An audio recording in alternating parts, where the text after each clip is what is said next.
All right, I want to teach you some tips and tricks for getting the most out of your AI coding agent experience. Now, I'm not a professional at this by any means. I haven't gone through serious training for this specific topic, but I've been unemployed for about a month and I have been burying myself in this agentic AI coding assistant world as a unemployed software developer. And I found some things incredibly frustrating when I was first doing this, and I found some ways to kind of compensate for those frustrations and prevent those frustrations going forward. One thing that I like to do is to start off in ask mode, like having a discussion with the agentic AI before I have it do any actual coding. And for this particular video, I'm going to use Visual Studio Code's Copilot.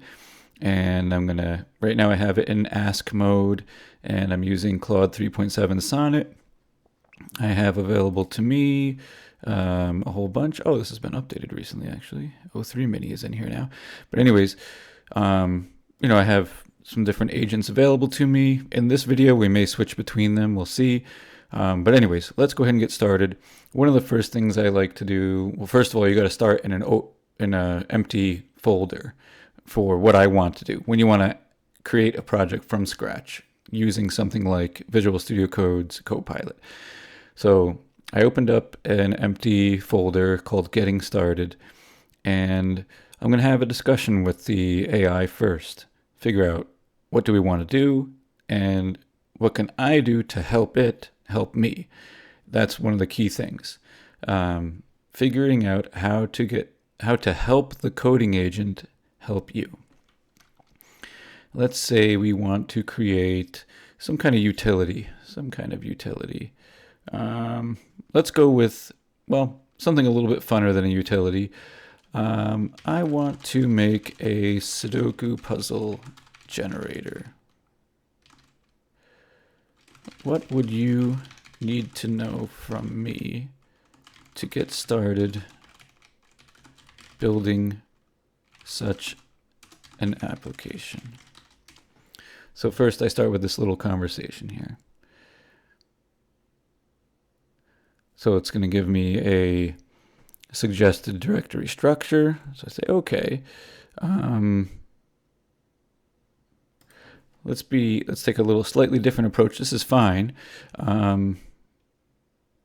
If I wanted to construct the ideal prompt to a coding agent to get it to make a Sudoku generator to fit my needs, how would I go about creating such a prompt?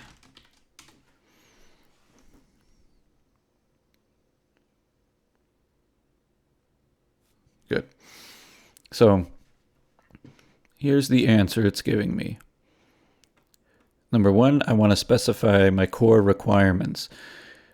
One of the cool things about my experience over the last month being unemployed and playing with these things is, as a software developer, you don't necessarily spend that much time creating documentation and requirements and all of these things.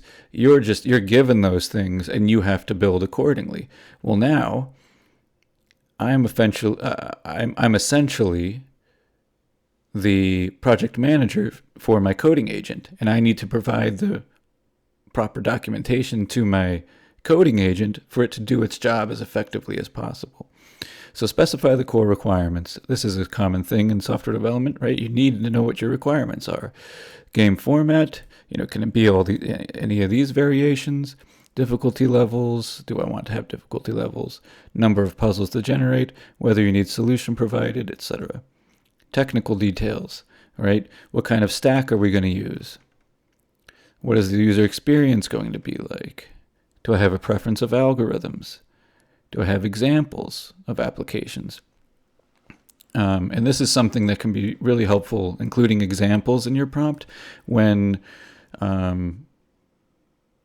you're really kind of stuck someplace in the development of an application with a coding agent, and it's not really understanding what you want, or it's not doing exactly what you want it to do, but you know that something similar has been built before, and maybe there's a GitHub repository for it or something, or even a Stack Overflow discussion about it, anything like that.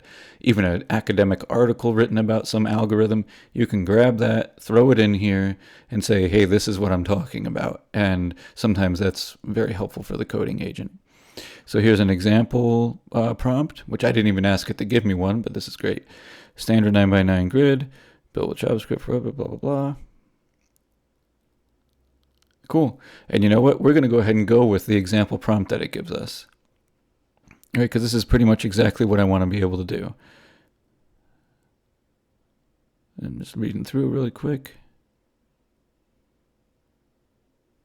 So it is prioritizing performance to some degree.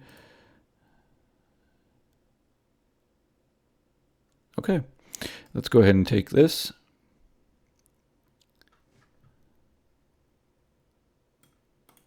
Copy. And it tells you down here just a general statement. The more specific you are, the better the coding agent can tailor the solution to your exact needs. So we're going to switch from ask mode to agent mode now. I'm going to leave it in Claude 3.7 Sonnet because that's pretty good at code generation. I'm going to paste the prompt in here that it gave me and hit enter.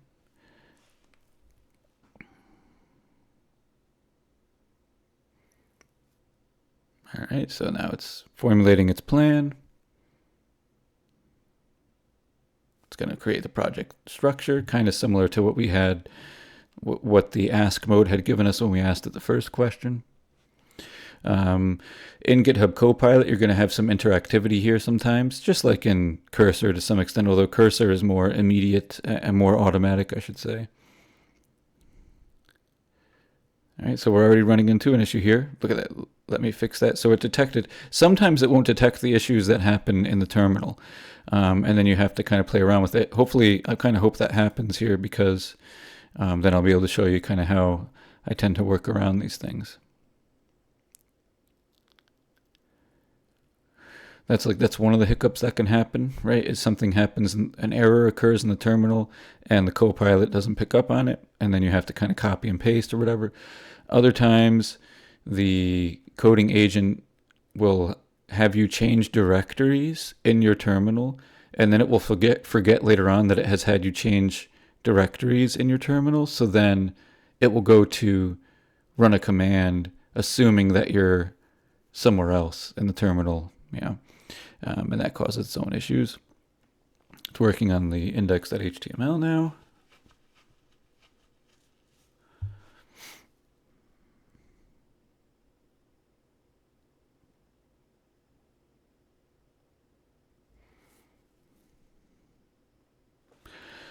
You see over here on the right-hand side, kind of my channel content, just while this is doing its thing. And then shortly, well, before this video that I'm talking to you now in is posted, my day 7 video will be posted. The literal day 6, I didn't upload anything because of technical difficulties, but earlier today, as of the recording of this video, I posted day 6 and day 7 because today is technically day 7. I did do my first of the expansions and refinements and improvements of the first vibe coding exercise, which was rock, paper, scissors. Improved on that with some sound effects, updated the UI a bit, things like that. Either later today or tomorrow, I'll probably dig back into day 2, which was a number guessing game, see how we can improve on that. That's in addition to doing the day 8 video, whatever I end up doing for that.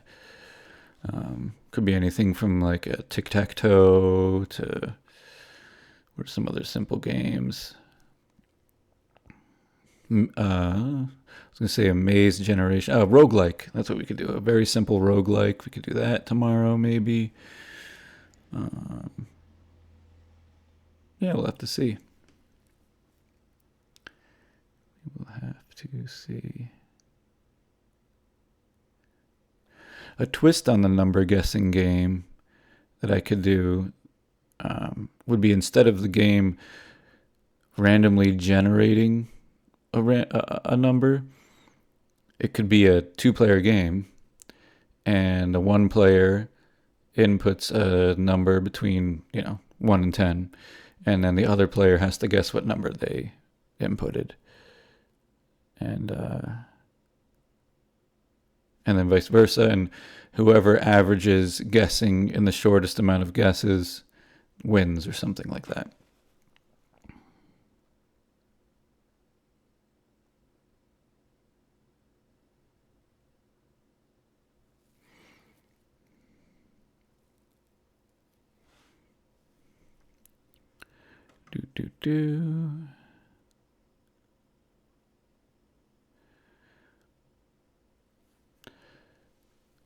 You'll notice, depending on how long things take, sometimes in Visual Studio Code, you might get, it just had me set up GitHub in the current project, so that's great. Like a GitHub configuration file, basically. Or a directory, I should say. If you look in there, Copilot instructions. Which is pretty great, right? Oftentimes, coding agents will receive their prompts essentially in Markdown format. And if you can provide for them some kind of prompt in Markdown format, that's helpful. Okay, so let's see. Now it's given us a command to start a local server to run the Sudoku Generator application. Let's go ahead and try it out. Okay, we already got an error. Hopefully it picks it up. It didn't. And this is one of the things I was just going to mention, is that sometimes when things take a while, it'll say that it's been working on a problem for a while. They want to continue to iterate, blah, blah, blah. But I'm actually going to tell it, this happened at a fortuitous time here. I'm going to copy this error over here because it didn't pick up on it. I'm even going to include the original prompt here. I'm just going to paste it here. I'm not even going to give it any additional context to it. I'm just going to hit enter. And that was weird. Okay.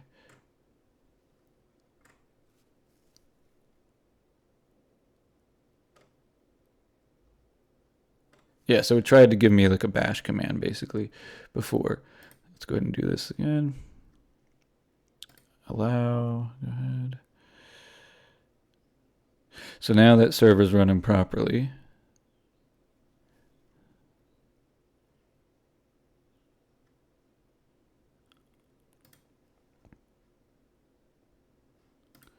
I think we probably need to there we go. It already did it.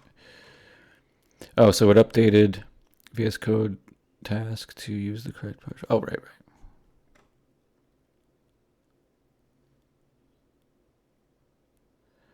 Allow task to run, which I had already clicked OK to do, but it's doing it again anyways, which is fine. But is it trying to run it multiple times? I think it is. No. Ugh. This is the one thing with... I gotta decrease the size of this stuff a little bit. There we go. All right, so it's looking pretty good. Am I actually able to like input stuff, I wonder? So I like the way the UI looks right now. Very clean. Cool.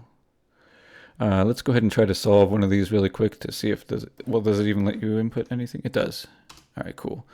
Let's see, 1 and 9. 1 and 9. So that's got to be 1. Isn't that going to let me clear board? It's fine. Generate puzzle.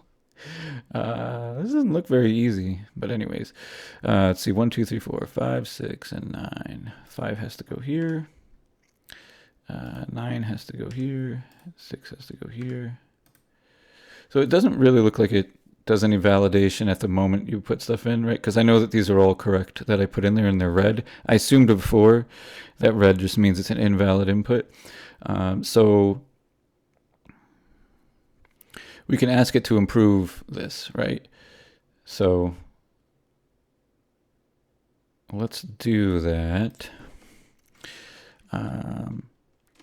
Can you improve this by making user input green if it's a valid input, or red if it's an invalid input? Wrong number in wrong cell. You don't have to formulate things as questions, right? You can just put them as statements. But what's funny is that when I asked it to make this, I wasn't asking it to make a playable Sudoku puzzle. I was only asking it to generate Sudokus for me, that I could print out or something. I didn't even think it was going to add the user input portion. But then when I clicked on it and I saw that the cell shading changed, I was like, oh, does it allow input?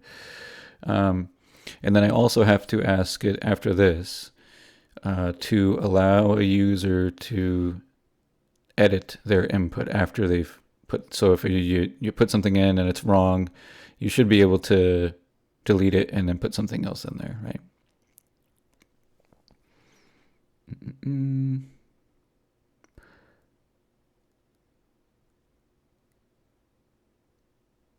Now, one of the things that I would have asked it to make if it didn't make one is a README, right? READMEs are just good practice to have, especially in larger projects. This is a pretty small project, so it's not as critical, but it just kind of tells you a bit about the program, how to play it, how to use it, what it's made of sometimes. So yeah, like here, the technical implementation, this is what it's made of. This is the algorithm it uses, and so on.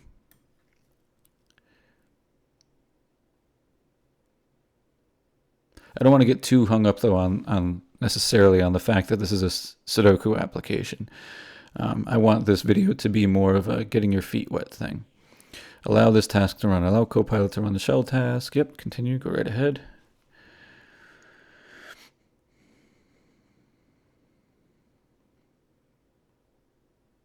All right, good. It's telling me it updated those things. Oh, it's whatever. It's not going to do that fancy thing where it opens it up in the...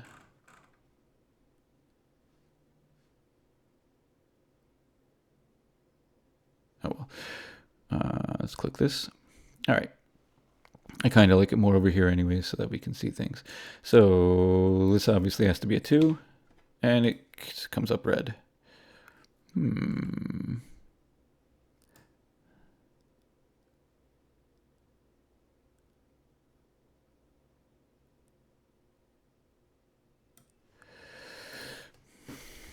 Let's help it fix it. So usually it's pretty easy to get Copilot or your coding agent to fix an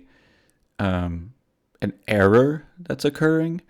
It's more difficult to have a coding agent fix a sort of preference thing where things are technically working, but not in the way that you want them to work. So let's go ahead and just describe what's going on. I just inputted a 2 exactly where it was supposed to go, but it's red.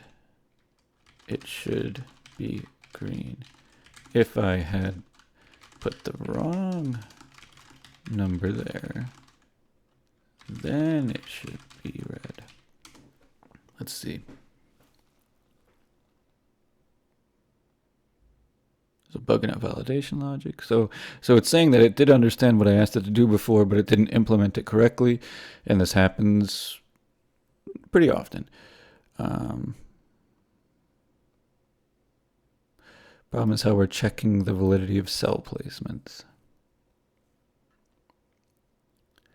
So it's in the Sudoku.js. Let's go ahead and just hop over there and check it out. It's saying lines 131 to 176. Has unique solution. Yep.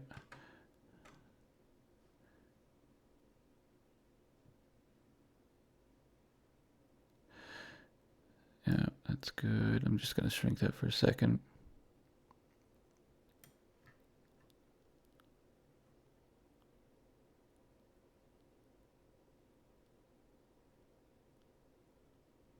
Let's see here. It's in our UI JavaScript. Really? Let's click on this. It'll show us the differences that it made.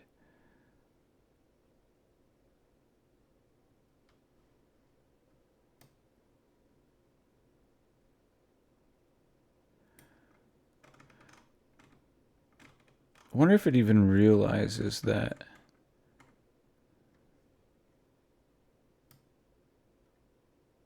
user input is being allowed. I think it's just checking its own placement of numbers. We'll see.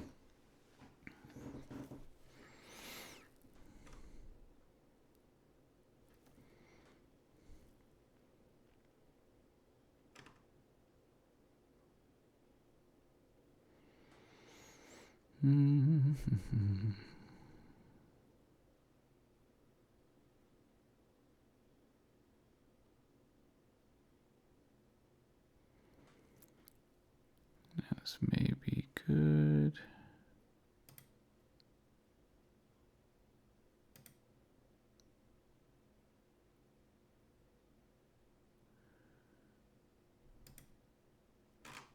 We can get rid of this. I'm just cleaning up my workspace a little bit.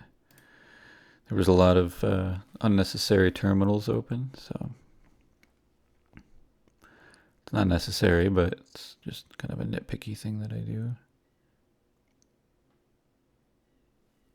We got 9:43, and now it opened up the preview over here. So let's see. I'm going to close this over here. Let's find an easy one right here. Maybe it needs a 1, a 6, and a 9. 6 can't go there. It's got to go here. Okay, cool. What did I say? 1 and a 9. 1's got to go here. And let's try to put a bad number in there. Yes. Now what? Okay, excellent. So that worked. That works. Now, please allow a user to change their input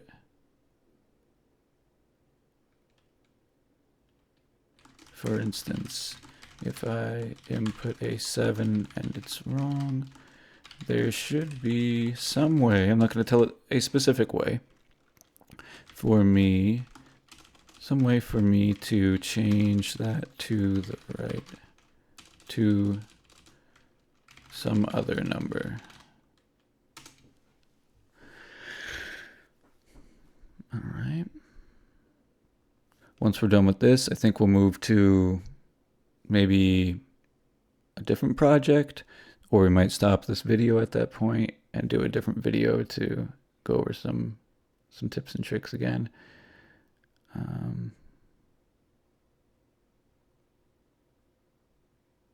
I like to do a kind of a dance between being specific and being general. So there's like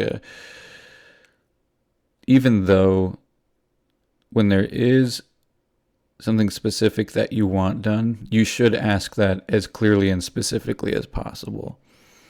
If there's just a kind of thing that you want done, and you have the time and the interest, be vague with it and allow the coding agent to kind of run with it and get creative, so to speak.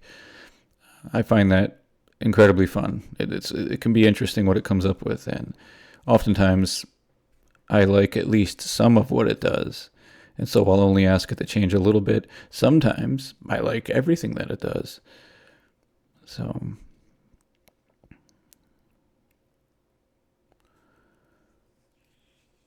all right, so it's modifying the input mechanics there. Another video series that I want to do would be using vibe coding like this, or coding agents to learn how to code.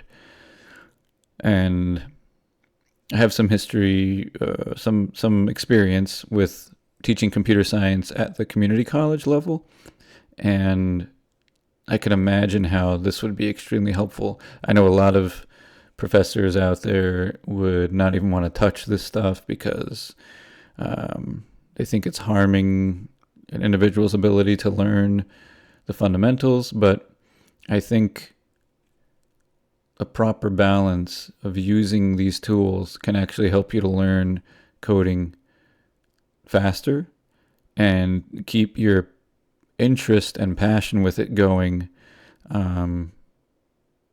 more consistently than in traditional ways. So, okay, so it's getting there. While this is going, some of my thoughts for that are to open up something like this with an empty project. And the first lesson would be something like, first, we're just going to ask the coding agent, what is a good first project to build to learn how to code? And then it's going to tell us some kind of answer. And then we're going to go from there. All right, so let's see here. We've got 1, 2, 3, 4, and 7 need to go in here. 4 can't go here, so this has got to be 7, which means this is 4, but I'm going to put a 3 in there. Wrong. 4.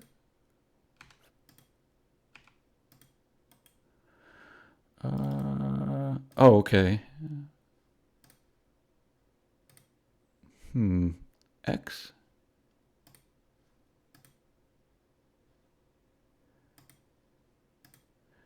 I don't think it's doing what it thinks. So what does it say the fix was? Add a row of numbers and a delete button below. These buttons allow users to easily input numbers and mouse touch device. Great for mobile users who don't have a keyboard, blah, blah, blah. Yep, true. And improve cell selection when selecting a cell within an incorrect number.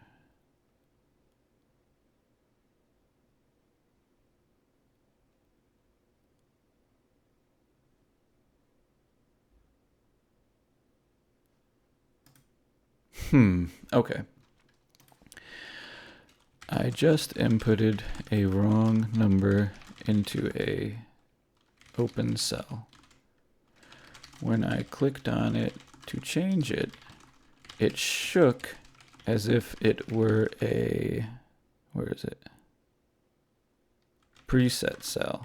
So what I'm saying right here, I should have gotten a pulse effect, right? Because this was a open cell. This was an open cell. I inputted a 3, and so it's saying it should pulse. The pre-filled ones, right, shouldn't change, right, based off of how Sudokus work. And so those shake.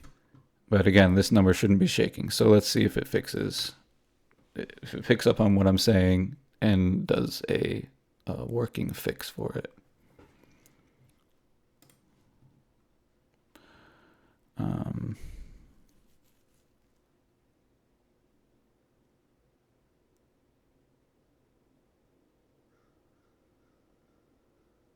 Yep, so first it's going to check to see if the code is properly identifying preset cells versus input cells. So that's good.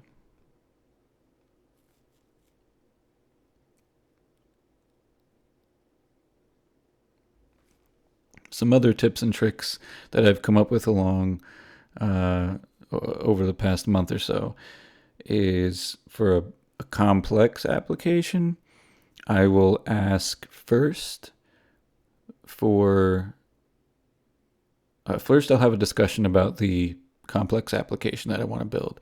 After that conversation, I'll ask it to write up a statement of work defining that application, which goes in great detail over what the technical implementation should look like and what the requirements are and so on. And I ask for it to make that in a markdown file. And then I say, okay, Now we can use that markdown file as a reference. Go ahead and build this application. The reason I do that is if you don't have something static like that the coding agent can refer to from time to time, it will often kind of get lost or get off track, and it can be hard to kind of rein it back in. If you have the statement of work there or some sort of defined list of what things that need to be done, then it's easier to keep the coding agent on track. Let's add a more drastic fix by updating the way we update the board so that we consistently apply the correct classes. All right, so it's being more robust with how it defines the classes of, a user input cell versus a preset cell.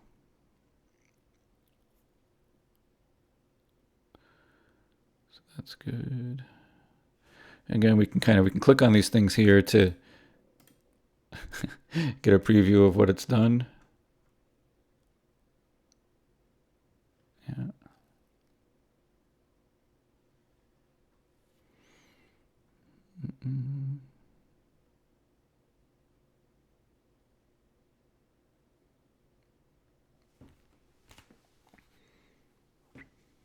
Some other ideas I have for this application is beyond being able to play it, it would also be cool for it to be able to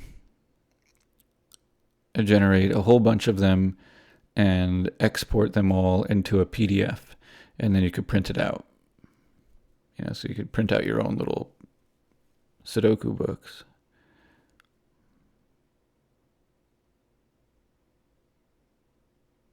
Could probably even sell them on Etsy or something like that, like the files and stuff. But I don't know. Probably worth a try. I don't know if anybody would actually buy them, but maybe if you make them, you gotta make something novel about it, right? Like maybe if there's some inspirational quotes underneath them, maybe something pretty visual on each page. If it's inspirational quotes, that's something you could also just do programmatically.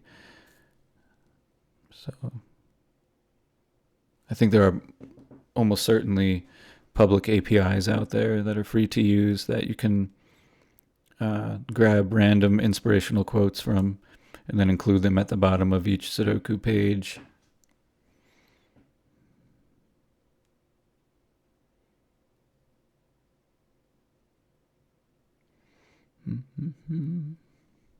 Okay. So it's thinking that it updated it. That's fine. Again, it's finally an easy one to solve. Maybe this one down here, I guess. We need a 2, a 6, and a 9. The 2s can't go down here because there's one there. A 6 and a 9. Oh. Well, let's try to solve this. 1, 2, 3, 4, 5, 6, and a 9 here. So this has to be a 9. And then this has to be a 6, but we're going to put a wrong number in there. Good. Okay, it's pulsing. So let's put the 6. Yes. Excellent. This is now, so now it's working exactly the way I want it to. Of course, I'm not going to sit here and go through the rest of solving the puzzle. I'm hoping that if I was to solve the whole puzzle, something happens to let me know that. I'm not sure if that's really implemented in this yet. I don't like the fact that clear board gets rid of all the numbers. It should just get rid of all of my inputs, I feel. Solve puzzle. Let's see what happens when you click on that. All right, cool. So it gives you all of the right numbers. Let's switch here to hard. Generate puzzle. Yeah, it's definitely hard. Medium. Cool. Now, with something like a Sudoku puzzle generator, you should also ask it to make sure it's robust with making sure each Sudoku puzzle that it generates is truly valid, which means it has exactly one solution, and you can determine the solution without guessing. Right? There's a logical means for solving the problem. no matter how complex that logic might be, right? Like you might say, looking at a hard puzzle, how could you possibly logically figure out all these spaces without guessing? But you can, if it's a properly generated Sudoku. With how fast it generates the hard puzzles, they might not be properly implemented, and that there might be more than one solution if they remove too many of the numbers. And also, you might not be able to solve it without guessing. But yeah, I think we will do one more thing, because I really don't like how the clear board works. So I'll tell it that works. Now I want the clear board button to only clear all the user's input. The preset numbers should remain. That just makes more sense to me. Like, what are you going to do with an empty board? You could print it out and create your own by hand, I guess, but that, has its uses, but you can just buy graph paper if you want to do something like that or whatever. I don't know. UI-wise, I feel like these buttons should be in a row. Like, I'm pretty sure that's how that happened over here. Yeah, so it's just a matter of the flexing. Even on the right side, though, they should be, what's it called? Horizontally, next to each other and centered over the board. This difficulty thing should probably be shifted over to the right a bit. This is all fine. This is fine. Clear my inputs. Okay, whatever. Let's see what happens if I do this.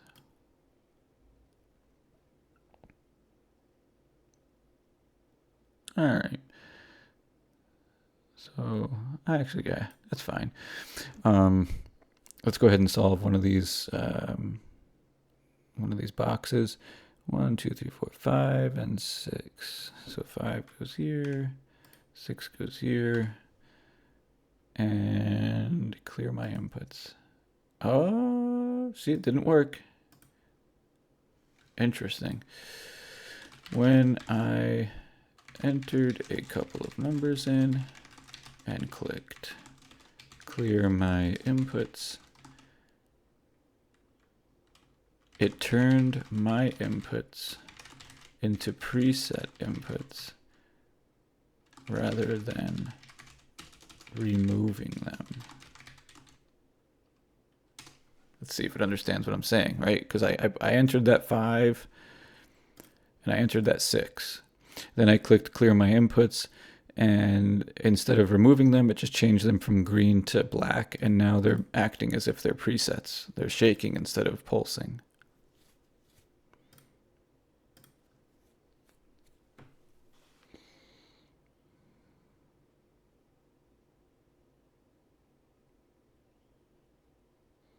So this is where, maybe some QA experience can come in handy, where, as a software developer, I've worked with a lot of different QA folks, and it always amazes me how outside the box and thorough a good quality assurance tester is. And thinking like, I'll think that I have thoroughly tested my own code, and then I'll push it, and fellow developers who do some code review, they don't catch anything, everything looks good to them, and then it gets to QA, and then, within a couple hours, they're sending it back to me with issues that they found in testing. So it's, you might think it's not necessary to test certain things. You might assume that certain things are just going to work based off of how other things have worked, but you'd be surprised what things might get missed. It's also why it's important when you're building a project, and no matter how simple it might be, sharing it with some friends. If it's a personal project, having them test it out. and they will almost certainly find issues that you didn't think were going to happen. There's a funny like YouTube short or TikTok or whatever where the meme is something like, QA test, or no, not QA, like software developer on the top and then QA tester on the bottom, and the QA tester is trying to put different shapes into different holes, and they're able to like force certain shapes into holes they're not supposed to go into, and the developer is like crying. It's classic. So I'm just gonna let's see, 3 and 6. We'll guess. I happen to guess right. All right, and then clear my inputs. Nope, still not working. Still shaking. Still not working.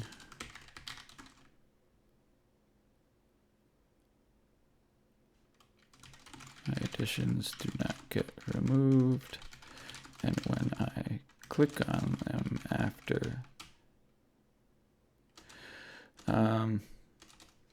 after clicking clear my inputs are still not getting removed. They turn black, and then they shake when I click. As if they are presets.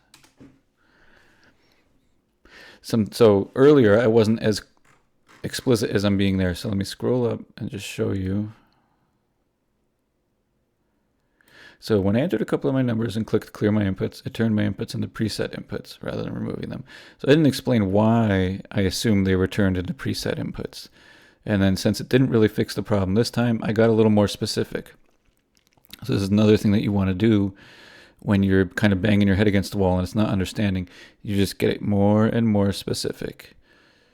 Still not working. After clicking clear my inputs, you got to give it as much context as possible too.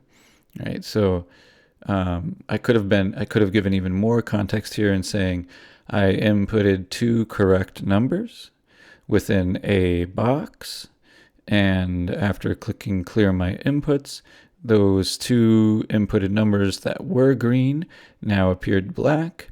Then I clicked on each one and they shook just like the preset numbers shake. So I could have been more specific. After clear where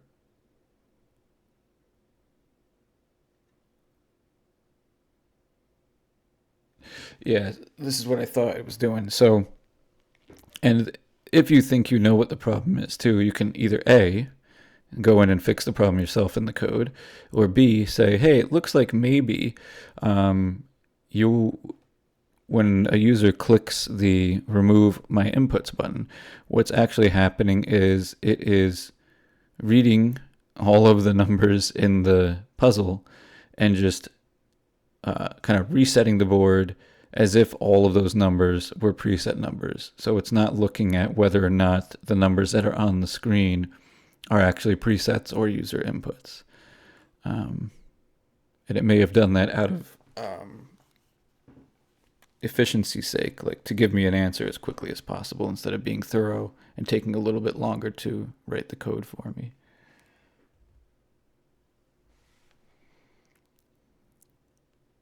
Once it has this working, I think we'll be done with this video. But I think making this video has demonstrated a few different things, right? We started with, while it's working on that, we started with an idea and bouncing that idea off of the agent in ask mode, right? We're saying, I'm thinking of making a Sudoku puzzle generator. What do you need to know to help me make that? And it didn't really answer what I wanted it to do. Right? It just kind of was like, oh, here's how we can get started. And I'm like, no, I want you to tell me, how do I need to ask you to get started? So I got more specific, again, like I said before. If I want to construct I got a typo there, the ideal prompt to a coding agent to get it to make a Sudoku generator, blah, blah, blah. Then it's like, so you want to know this. And it went into great detail of telling me exactly what should go into such a prompt. Right. And these categories here, by the way, right, 1, 2, 3, 4, 5, are good to keep in mind for any technical request for a coding agent, right? Any sort of project. This doesn't just go for the Sudoku game. So I want to specify my core requirements, whatever those might be for whatever project I want to build. Define the technical details for whatever project I want to build. Explain the user interface, again, for whatever project I want to build. This is all of these things, algorithm preferences and so on. They're all things that are good to specify from the outset, like right when you're beginning, because it removes a lot of the guesswork for the coding agent, and it better ensures that what you get from the coding agent is actually what you have in mind.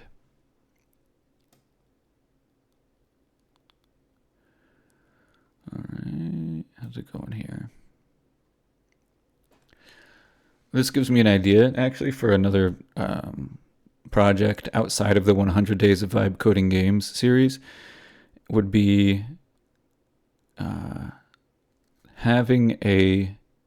using GitHub Copilot in agent mode to create an application that creates coding prompts. In other words, it will ask you all those necessary questions. So up here, okay, creating a program that asks the user to specify their core requirements and maybe gives them a few examples. Asks the user to define technical details, gives them a few examples, and so on. So you got to input all these things, and then at the end of it, you click generate or something like that, and it provides for you a nice markdown file of the instructions of what needs to be built. That would be pretty cool to have. So I think I'm going to go ahead and have it make that the next time I make a video, perhaps later today, as I continue to be unemployed. If I make this video, apply for another few dozen jobs, and then make maybe another video. All right, so it did some updates here to the UI.js to better detect what's user input and what's preset, and then to maintain those labels when a user clicks clear my inputs.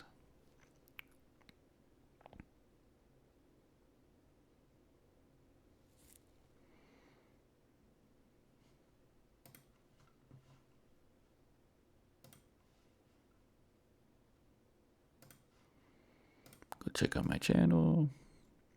Hey, I got a couple new views on my day 6 vibe coding video. Nice. This one, was it after 10? It is after 10. So day 7 just posted. Completely replacing the UI.js file with a fixed version that properly handles self-preserve. Okay. Interesting.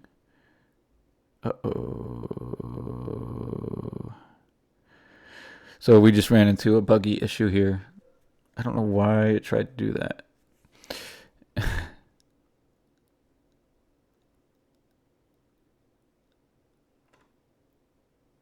tried to do it through the terminal as opposed to just rolling out those updates into the file. It's going to try a different approach. I'm glad it picked up on that error because it was like about 16,000 errors here. And just edit the file, which you already did edit, but okay, good. Silly. Run a simple test.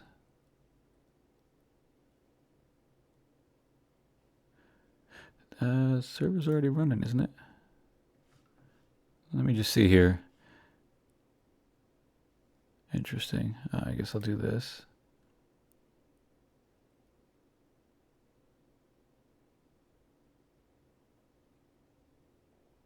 So it should pick up on that error because it gave us a and because it thinks that we're in bash, even though it all, yeah. So it should give us the, click continue.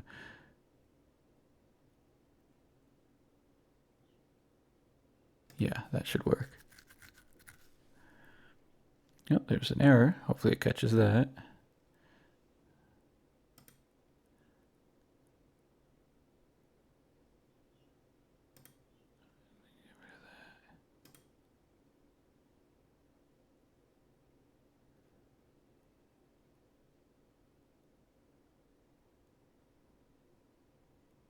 What?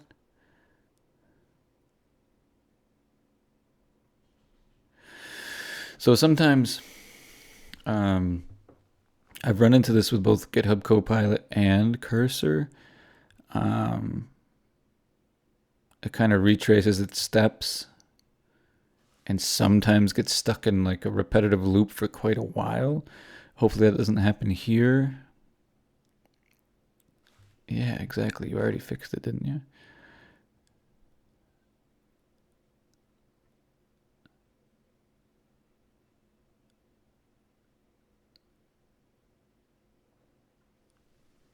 We'll see. Oh.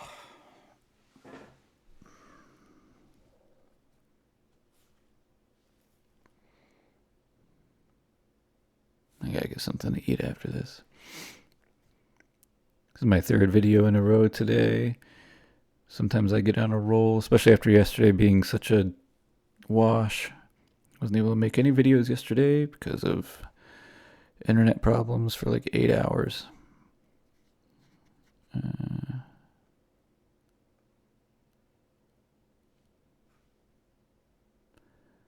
Okay.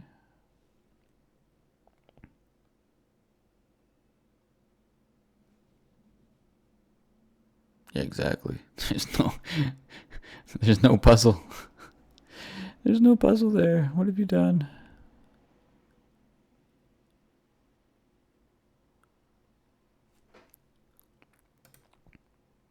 Rid of that. Rid of that. Rid of that.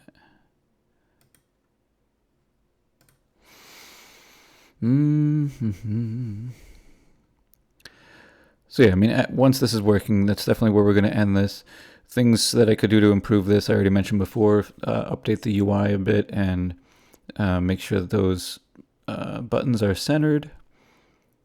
What else could we do? We could have like a history of solved puzzles. You could be able to share a puzzle with someone and have them help you solve it. You could have, leaderboard. You could enter your name, and what would happen there is you'd have your name, the time that you finished the board in, the difficulty of the board, and then some link to the actual puzzle itself so someone else could try it.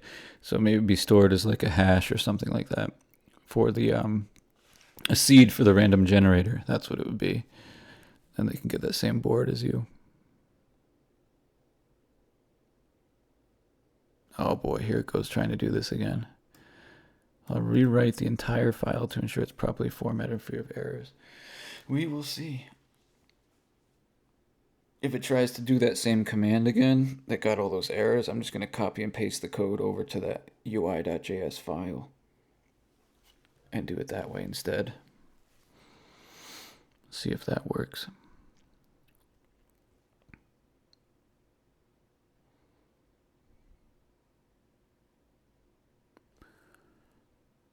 Is there a way to I'm not going to do it right now, but open with and then no.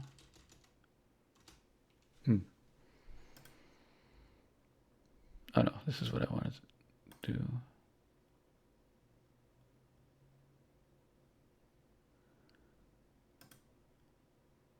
Yeah.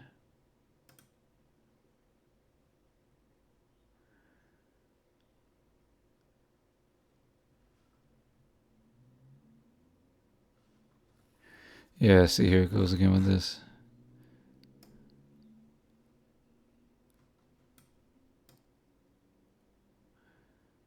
What's it going to try to do? It's going to try to echo all of that into a file. I mean, we'll try. Okay, is it actually going to work this time? Yeah, I think so.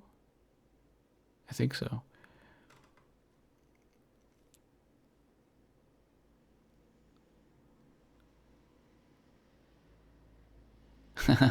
Yeah, so it's detecting that by using that command in PowerShell, some quirky syntax stuff happened. So it's just cleaning that up inside the actual file itself now.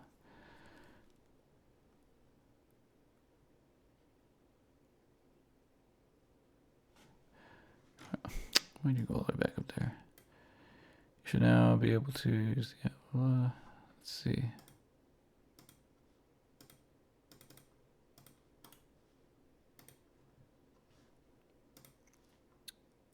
Okay, so let me just explain what I just did. So in trying to generate and trying to give this update, right, I refreshed over here because it's running at localhost. Here, port 8000. No Sudoku puzzles coming up. Click generate puzzle, nothing's happening. So I right clicked and I inspected, right? And then you can view the console and you see that there are errors here. So it's funny. I haven't tried that yet, but I'm not going to try it right now. So what I do is I copy these errors, come back over here to Copilot agent mode, paste those in, and see if it picks up on what I'm trying to say. I could give it context, right? I could say that I tried to run the Sudoku puzzle generator, but no puzzle actually appeared. So I opened up the console and saw these errors. But instead I just pasted the error in there, which oftentimes that's sufficient. Depends on how lazy I want to be. Although being lazy in the moment can lead to more work in the long run, right? Because if it doesn't get this, then I'm going to have to go back and do the more long-winded version of it anyways, where I explain exactly why I'm pasting that error in the chat.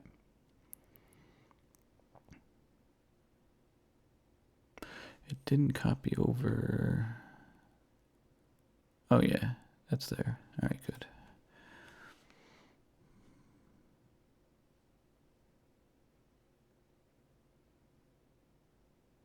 Missing curly brace.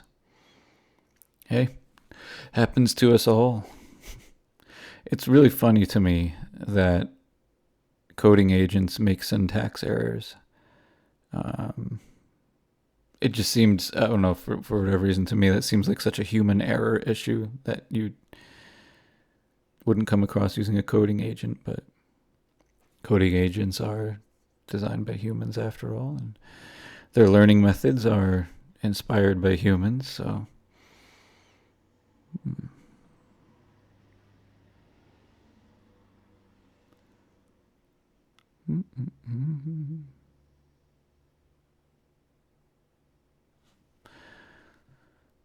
Let's go over here. Check what we got here. Anything new? Hey, I got another sub. Woohoo! I had 19 this morning. Up to 20. I put out some funny shorts too, if you want to check those out. But yeah. Okay, it's still working on that. This is one of the cool things about doing web-based stuff in here too. Being able to open up the console when things aren't working quite right is pretty handy.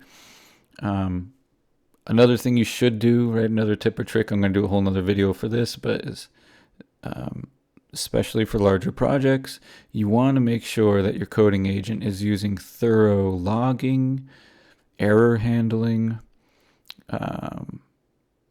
documentation when possible. Yeah. It's all important.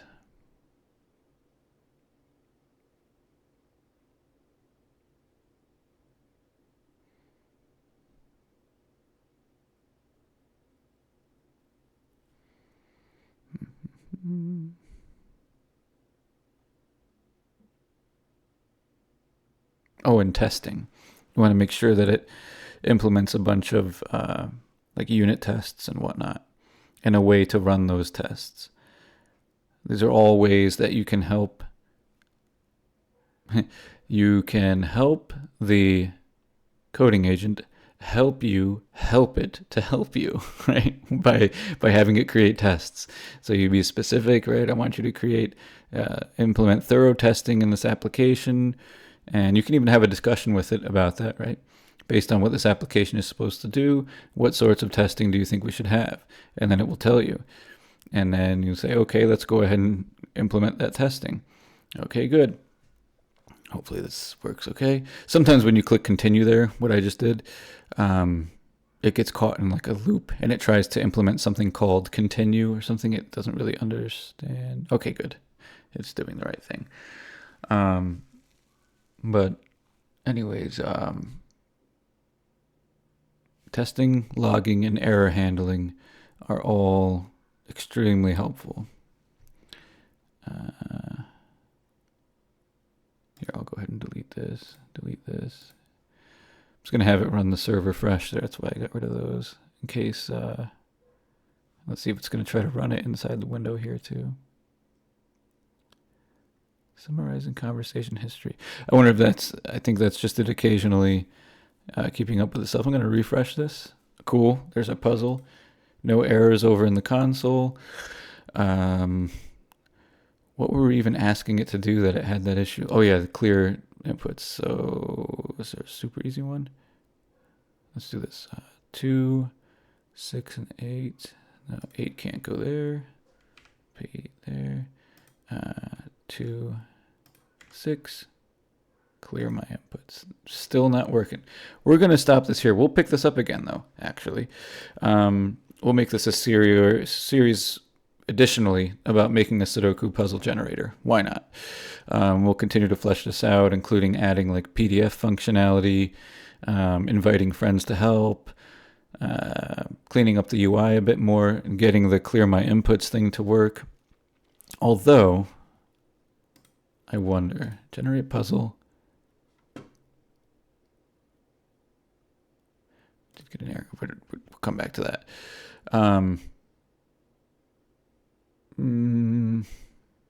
Right, if I put like 4 and then an X.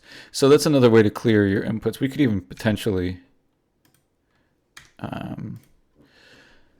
get rid of that clear my inputs button.